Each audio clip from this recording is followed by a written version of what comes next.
जो हम special Sunday मना रहे हैं वो टीचर्स डे के ऊपर है। वैसे तो टीचर्स डे 5 सितंबर को आता है, लेकिन वो संडे जो टीचर्स का दिन है, संडे का दिन है वो संडे, इसलिए आज हम सेलिब्रेट कर रहे हैं। आइए हम प्रार्थना में जाएंगे परमेश्वर के वचन में जाने से पहले। धन्यवाद कार्य परमेश्वर, आपके नाम की स्तुति आराधना करते प्रभु जी। आपने ये सुंदर समय दिया प्रभु जी, उसके लिए धन्यवाद है। आज के वचन के लिए प्रार्थना करते प्रभु जी। आज का वचन जो मैं बोलूँ, लेकिन आप हमें प्रार्थना के द्वारा मेरी अगुवाई करनी चाहिए। सुनने वालों को प्रभु जी आपके वचन के द्वारा आशीष मिल पाए। सारा आदर सारी महिमा प्रभु जी आपको देते हैं, ताकि यीशु मसीह के नाम से आमीन।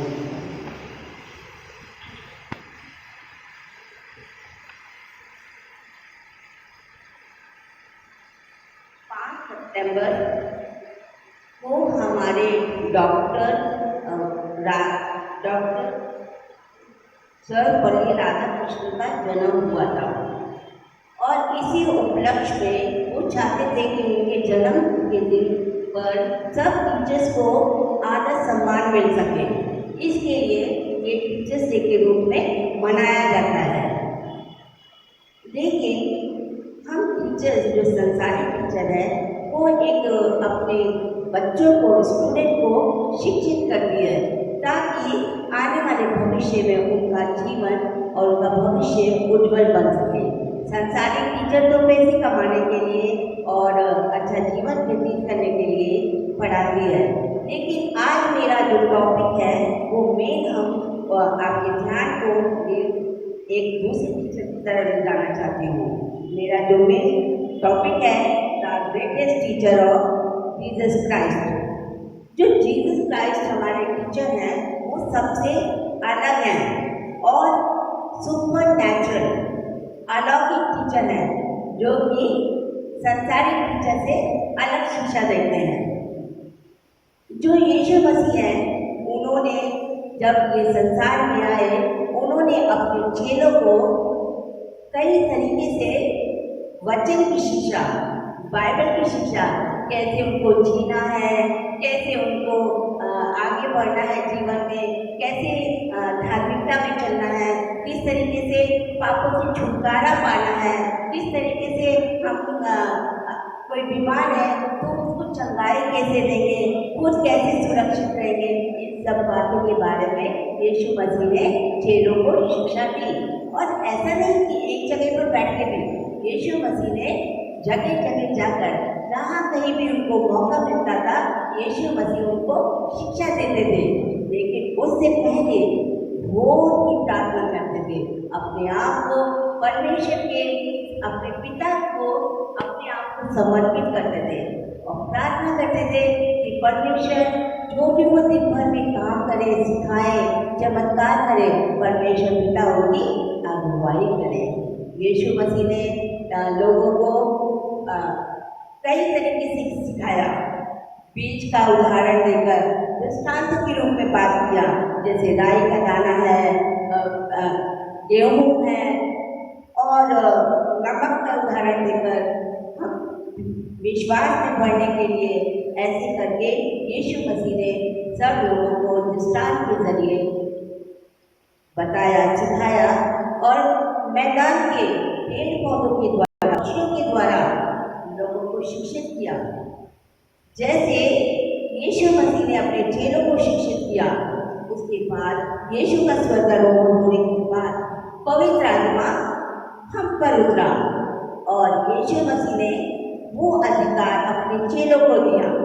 जब उनके चेले लोगों को सिखाते थे कि जैसे मैंने तुमको सिखाया है, वैसे ही तुम्हें भी लोगों को सिखाना है। यीशु मसीह ने चेलों को फॉरवर्ड किया और चेलों से हम पर फॉरवर्ड हुआ। आज हमारी बारी है कि हम परमेश्वर की शिक्षा को कैसे ग्रहण करते हैं। तो हमें परमेश्वर की शिक्षा में उसी रीति से पढ़ना है जैसे कि हमारे प्रभु यीशु मसीह ने सिखाया है।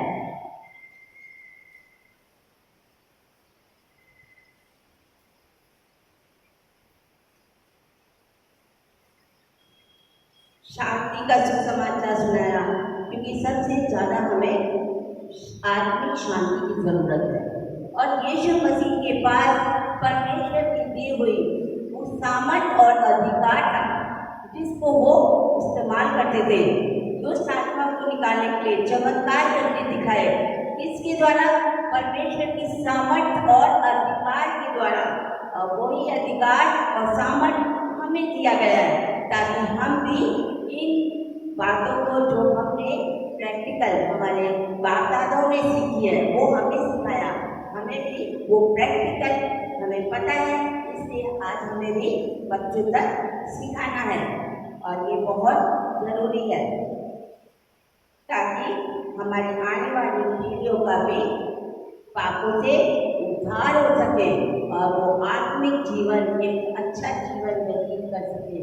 क्योंकि हम जो आज्ञा के बारे में हमने पढ़ा अभी वचन में, ये यीशु मसीह की आज्ञा हमें मानना बहुत इम्पोर्टेंट है।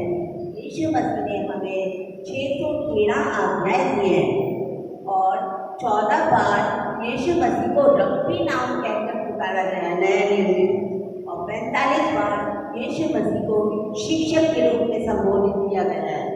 क्योंकि प्रभु यीशु मसीह है जो हमारे एक सर्वोत्तम और अच्छे टीचर हैं, उससे बढ़कर दुनिया में कोई टीचर नहीं है। इसलिए हमें यीशु मसीह के वचन का अनुसरण करना बहुत ज़रूरी है। जैसे हमने अभी आज्ञाओं के बारे में सीखा, तो हमको मैं बताना चाहती हूँ कि जो यीशु मसीह ने आज्ञाएं दी हैं, यदि हम उनका पालन करते हैं, क्योंकि बुद्धि परमेश्वर का भय मानना ही बुद्धि का आरंभ है और जो बुद्धि है वो सर्वश्रेष्ठ स्थान पर, सबसे ऊंचे स्थान पर रखी गई है, सबसे बड़ी बुद्धि है। इसके लिए हम नीति वचन की जो पढ़ा अभी 1 से 15 तक, इसमें सुलेमान राजा जो इज़राइल का तीसरा राजा है, वो अपने बेटे को सिखा रहे हैं, अपने पुत्र को सिखा रहे हैं कि देखो बेटा, तुम्हें जीवन में किस तरीके से परमेश्वर के भय में चलना है। और यही शिक्षा आज हमारे लिए भी है। सुलेमान राजा कहते हैं कि यदि हम परमेश्वर का भय मानेंगे और परमेश्वर का वचन का पालन करेंगे तो हमारी आयु बढ़ेगी और परमेश्वर का हमें स्मरण हमेशा रखना है, अपनी समझ का सहारा नहीं लेना है। जब हम संपूर्ण मन से परमेश्वर पर भरोसा रखते हैं तो हमारे लिए परमेश्वर एक उत्तम मार्ग को तैयार करते हैं। यदि हम परमेश्वर को अपने जीवन में फॉलो करते हैं, क्योंकि यीशु मसीह ने हमें धार्मिकता में चलने के लिए सुंदर वचन दिए हैं ताकि हम अपने जीवन को परमेश्वर की इच्छा के अनुसार चला सकें। क्योंकि परमेश्वर के पास जाने का रास्ता यीशु मसीह को छोड़ और कोई नहीं है। यीशु मसीह ने कहा, मार्ग, सत्य और जीवन नहीं हूँ, मेरे द्वारा कोई पिता के पास नहीं पहुँच सकता। हाँ, ये सच है। यीशु मसीह ही इस संसार में हमारे दुखों को उठाने के लिए, हमारे पापों से हमें छुटकारा देने के लिए, हमें बीमारी से चंगाई देने के लिए 39 कोड़े खाए ताकि हम उनकी कोड़े खाने से चंगे हो जाएं, उनकी धार्मिकता को पहन लें और हम अपने पापों से छुटकारा पा सकें। जब हम अपने पापों से छुटकारा पा लेते हैं यीशु मसीह के लहू के द्वारा, तो अब हमें उनकी आज्ञाओं का पालन करना बहुत ज़रूरी है। यदि हम पालन नहीं करेंगे, 613 आज्ञाएं जो दी गई है, अगर उनमें से एक भी आज्ञा को तोड़ते हैं तो या हम दूसरों को सिखाते हैं तो हम परमेश्वर की दृष्टि में गलत करते हैं और हम पाप के भागी ठहरते हैं। हमें वचन, जितने भी वचन दिए गए बाइबल में, सारी व्यवस्थाओं, सारी आज्ञाओं का पालन करना है, क्योंकि ऐसा करने से हमारी उम्र बढ़ेगी, हमें कुशल जीवन जीने को मिलेगा और हमें परमेश्वर और मनुष्य का अनुग्रह प्राप्त होगा। हम बहुत दिन तक इस पृथ्वी पर अच्छा जीवन और लंबी आयु, हर एक को चाहता है कि मुझे लंबी आयु मिले और अच्छी आयु मिले, तो तो ये नीति वचन मैं सजेस्ट करूँगी कि आप सब लोग पढ़ो, क्योंकि सुलेमान राजा ने नीति वचन जो अध्याय है उसमें सारी अच्छी बातों को लिखा है, जिससे हमें ज्ञान मिलता है, बुद्धि प्राप्त होती है। क्योंकि परमेश्वर का वचन सोने चांदी हीरे जवाहरात से बढ़कर है, क्योंकि हीरे जवाहरात तो हम खरीद सकते हैं और वो हमें थोड़े टाइम की खुशी भी देता है, लेकिन वो लाइफ टाइम की खुशी नहीं देता, जो नॉर्मल हमारे तिजोरी में रखा रहता है ताकि कोई चोर ना चुरा ले। तो लेकिन परमेश्वर का दिया हुआ बुद्धि, आज्ञाओं का पालन करने के द्वारा, परमेश्वर से प्रेम करने के द्वारा परमेश्वर हमें बुद्धि देते हैं ताकि हम परमेश्वर के वचन के अनुसार चले और उसका अनुसरण करें और परमेश्वर हमें बहुत ऐसे आशीषित करें। मैं आपको साइड करना चाहती हूँ एक स्टोरी के द्वारा। जब हम कोई भी काम करते हैं तो पहला समय हम परमेश्वर के चरणों में देते हैं और अपनी समझ का परमेश्वर पर डिपेंड करते हैं, तब परमेश्वर हमारे लिए एक अच्छा। नाओमी का एग्जाम्पल देना चाहती हूँ। नाओमी की दो बहुएं हैं, दो बहुएं हैं, एक ओर्पा है और एक रूथ है। तो जो वहाँ पर परेशानी आ गई, आप सब जानते हैं, रूथ की कहानी भी शॉर्टकट में बता देती हूँ।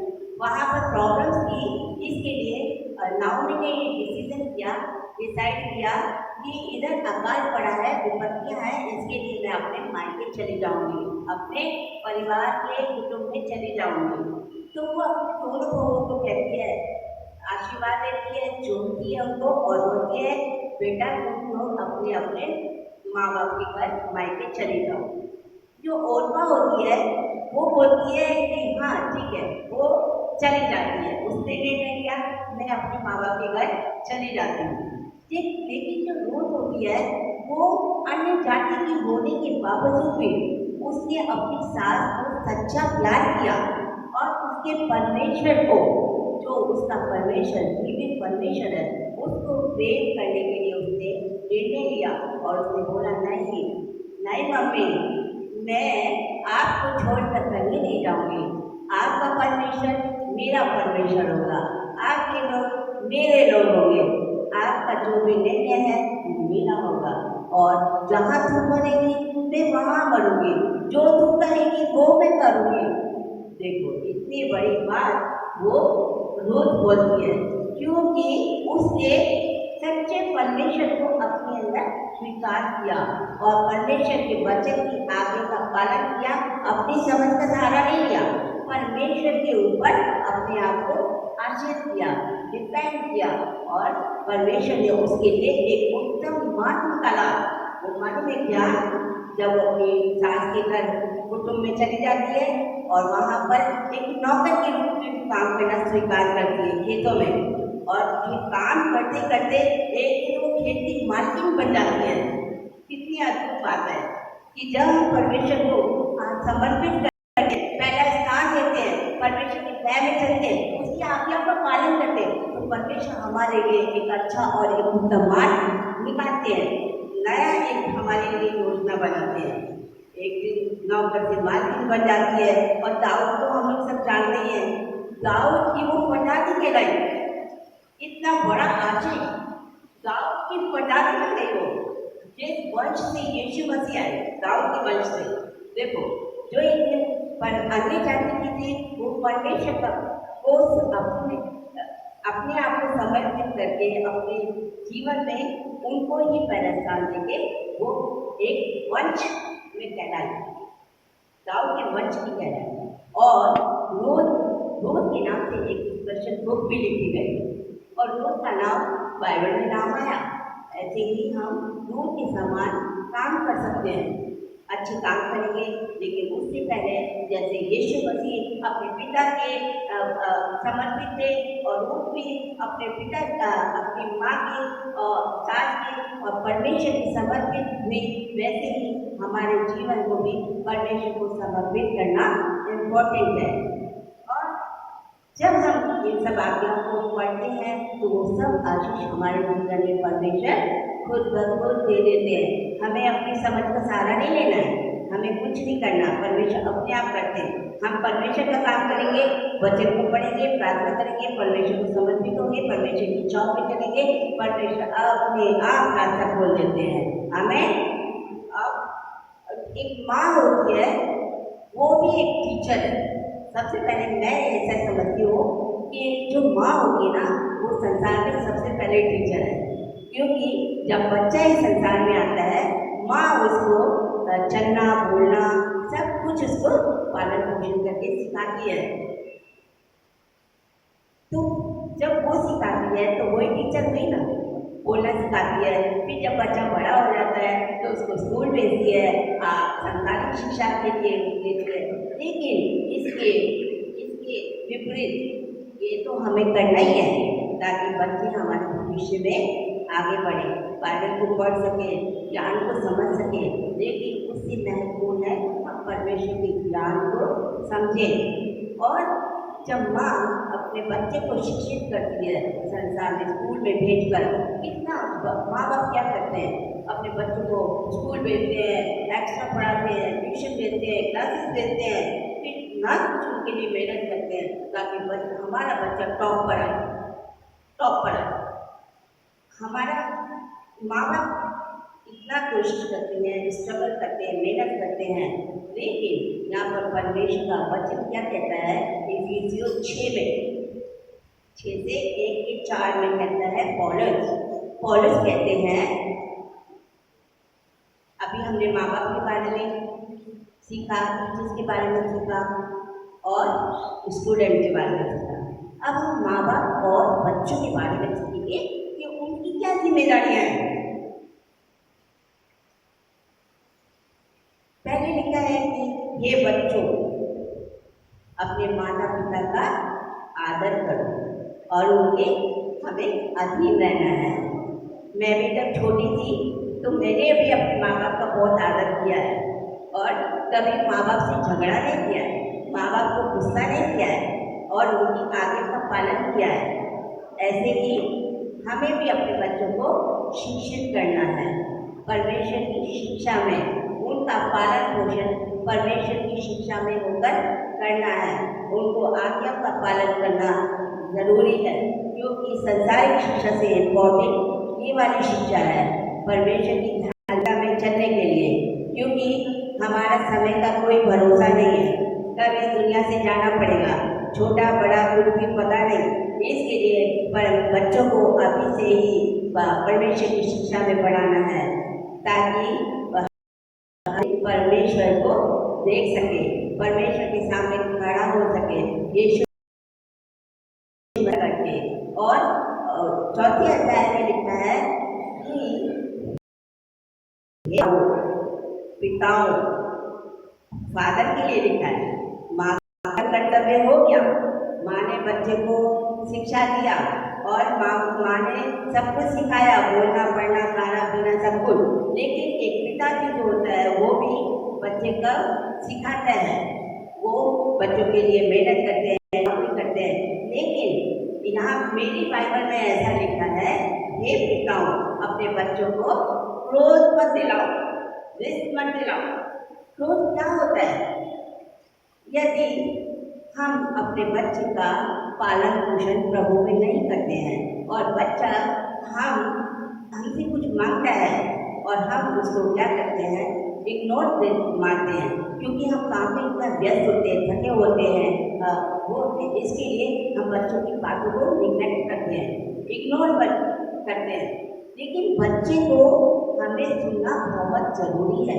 यदि हम अपने बच्चों को नहीं सुनेंगे, उनकी बातों को नहीं कान से सुनेंगे, तो बच्चों का मनोबल क्या हो जाएगा, खत्म हो जाएगा धीरे धीरे। फिर कोई भी बड़ी समस्या आएगी ना तो वो बच्चा कभी नहीं बताएगा। इसके लिए हर माँ बाप को बच्चों को अपनी अधीनता में रखना बहुत इम्पोर्टेंट है। जैसे पहले तो हमें परमेश्वर की अधीनता में रहना जरूरी है। मैं हर एक माँ बाप से, हर एक यहाँ बैठे टीचर से रिक्वेस्ट करती हूँ कि पहले प्रभु यीशु मसीह को उनका अनुसरण करो, बाइबल पढ़ो, वचनों को पढ़ो और उनके वचन का अनुसरण करो, ताकि हम इसके आज्ञा का पालन ठीक से कर सके, एक दूसरे से प्रेम कर सके, एक दूसरे के साथ। जब पिता अपने बच्चों के साथ, बच्चा पिता माँ बाप के साथ रहेगा तो क्या होगा, परिवार में शांति आएगी ना। जिसका यीशु मसीह शांति का राजकुमार है, शांति देने के लिए है। इसके लिए हमें तो वचन दे दिया गया है, अपने घर में शांति बनाए रखो। लेकिन शांति बनाने के लिए हमें मेहनत करना पड़ेगा। एक जो पिता होता है वो परमेश्वर के बाद है, माँ बाप है दोनों, लेकिन पिता का जो कर्तव्य है वो पिता को निभाना बहुत इम्पोर्टेंट है। क्योंकि माँ बाप से दोनों से न्याय लिया जाएगा बच्चों का, कि मैंने तुम्हें ये बच्चे दिए थे, तुमने उनका पालन किया, ये सब क्या। एक स्टोरी बताना चाहती हूँ कि एक परिवार में 2 बच्चे थे। एक बच्चे ने सपना देखा, दोनों बच्चे, एक डॉक्टर था एक इंजीनियर था। दोनों, एक बच्चा सपना देखता है कि हम नरक में चले गए और वहाँ आग की आग में कड़क में, वो सपने में। फिर उसका आँख खुलता है, वो अपनी माँ से बोलता है, मम्मी मम्मी मैंने ये सपना देखा कि मैं नरक में चला गया। और वो उसकी माँ कहती है कि अच्छा।